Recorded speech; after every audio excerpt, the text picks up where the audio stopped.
இந்திய அரசியலமைப்பில் மொத்தம் எத்தனை பகுதிகள் உள்ளன?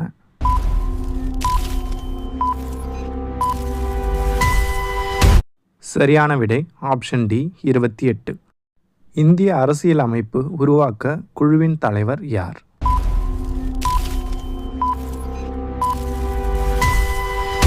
சரியான விடை ஆப்ஷன் சி ராஜேந்திர பிரசாத். இந்தியாவில் சட்டங்களை இயற்றும் அதிகாரம் யாருக்கு உள்ளது?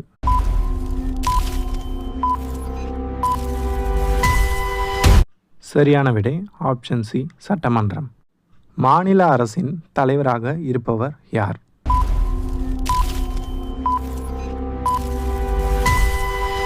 சரியான விடை ஆப்ஷன் பி ஆளுநர். இந்தியாவில் முதல் பொது தேர்தல் நடைபெற்ற ஆண்டு எது?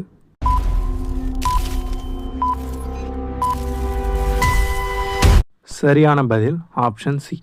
லோக்சபா உறுப்பினர்களின் அதிகபட்ச எண்ணிக்கை என்ன?